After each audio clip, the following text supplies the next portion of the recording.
Anthony, what's the personal growth? What is it? What is that? I'm glad you asked. It's all about the improvement. Oh, that's very insightful, Anthony. Yo, what's up, fam? Today, I'm gonna teach you about the growth of personal journey, what everyone has to go through, whether they're aware of it or not, on how they improve their personal growth. All right, so let's get started. First state that you gotta go through is called the state of unawareness. Basically, you're not even aware of any growth, all right? You're just going through life, you're just going through the motions, going through the ocean, just going, maybe the typical life would be going to work, going home, resting, eat dinner, and then go to sleep, and repeat it over. And this is basically where a lot of people reside. Sure, they may find a hobby or two to improve on, but overall, most of their life stays in one place. They don't want to change. Changing is hard.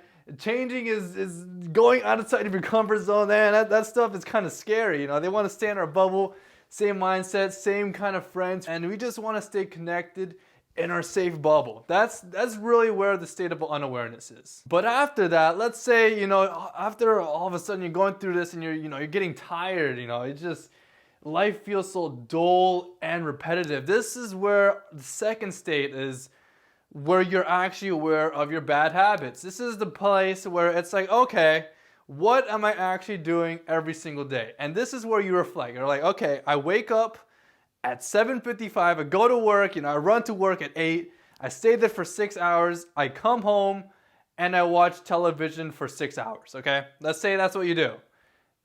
And just by being aware of it, this is where real growth can happen. This is where okay, I know exactly what I'm doing and I know what to change. It doesn't mean you're gonna change, but it means that you have something to change, something that's changed. It's that state of, when you meditate and you're trying to not think of any thoughts and it's really hard. Yeah, it's like that, except when you're thinking, you're trying to be like Buddha and you're just trying to think of not any thoughts, and then you start thinking and you don't even realize it. That's what state number 1 feels like. State number 2 is like, oh wow, I noticed my thoughts. Let me try to clear my mind and then send it off to the universe. That's state number 2. That's where you're like, okay, I'm aware of it. Now I can actually fix something. Which leads us to step number 3, which is deciding to change. This is where okay, I know what I'm doing wrong, or I want to change something, and I'm gonna do it. And this is the point where, this is like New Year's resolution. This is where all right, yeah, I'm gonna lose some weight, or yeah, I'm gonna start a business. This is where okay, yeah, I want to change something in my life. I want to do something productive, something meaningful, something that would help me bring more happiness and not just go through this dull and repetitive life. All right? This is where the magic starts to happen. This is where, okay, I'm going to take some action. Even if it's 1 week or 2 weeks and you drop off, it doesn't matter. It's a lot better than step number 2, where you're aware of it and you're not even willing to change it. Step number 3 is where the magic happens. This is where okay, yeah, I'm going to try and change.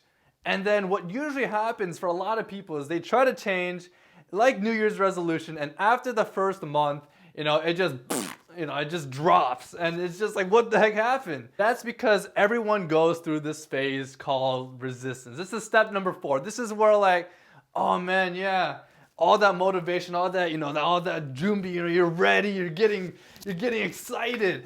And then all of a sudden something just strikes, 2 weeks in, pumping some iron at the gym.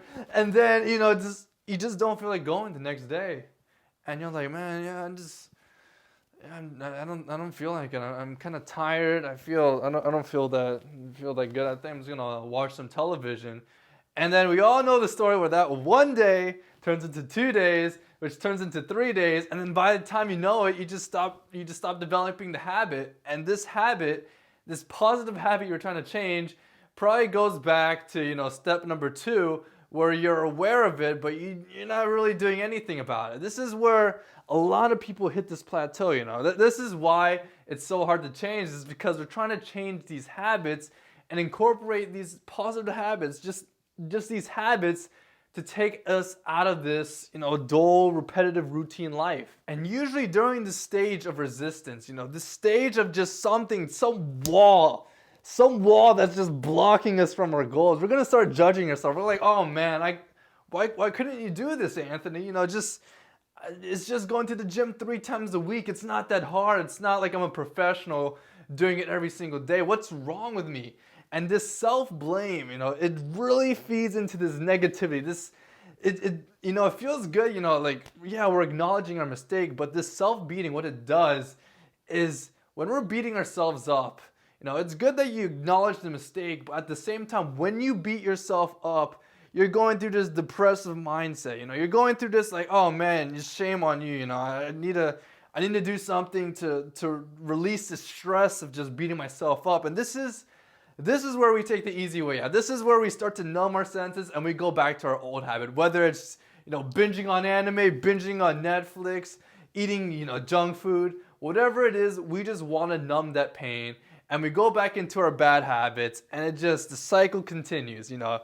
We're aware of it, we try to change, we hit the resistance, and then we go back to, step number 2 where we're aware of the bad habit. But it's through this process of going through step 2 to 4 over and over. Some people might be different. They could just do it in one shot. Other people might have to go through, years of mistakes of just repeating this over and over. Trial and error to see what works, which leads us to step number 5, which is forgiveness and acceptance. Okay, this is where the part where you stop the self-blaming, the self-criticism. You're like, okay, this isn't really helping me. What actually helps me? What is the thing that actually helps me move on? And this is where you forgive yourself and you start accepting for who you are. Because once you accept that, like, okay, if I do this, then this is gonna happen, And then once you accept that, that you start to know yourself better. This is who you are. And once you accept that state, that change or whatever,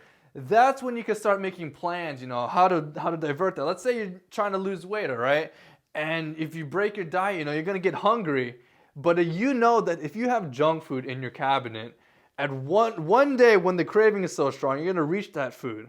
So what you do is you don't buy the junk food, you put it in the supermarket. Your plan is you don't put it in your cabinet, you put it. If you want to get junk food, you have to go into your car, into the supermarket, and buy it. And just that plan, it could work, it couldn't work. But just that logical thought, it helps you figure out ways on how to fix that problem.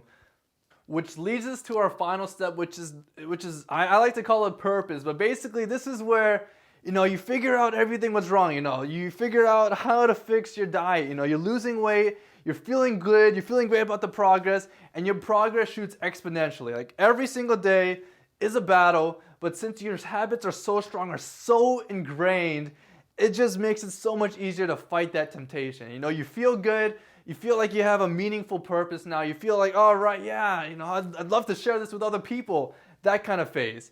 And the reason why I call it purpose is because it adds a little meaningful purpose to your life. This is a problem that you solved, that a lot of people are struggling. Yeah, you can help them, or you could just help your friends and family who are also struggling with the same problem. What it does is it helps open up opportunities. Like you figure out how to lose, in this case, lose weight, and just the fact that you could grow in one aspect of your life opens up so many opportunities on how you can improve other aspects of your life, and when you're improving other aspects and learning, it just makes your life more meaningful and you start to find a purpose in life.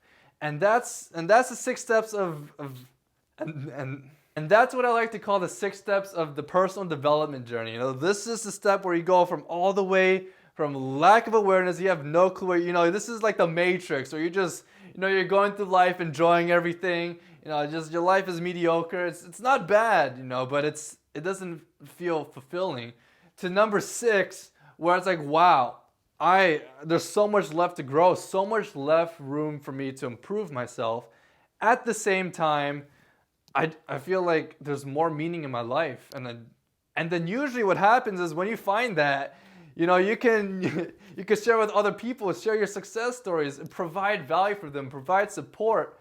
And just by building that and just doing that, it just helps build a like-minded community to just further support this growth. All right, if you enjoyed my content, I appreciate a like and subscribe, and peace out. I hope you enjoy your personal journey. All right, see you later.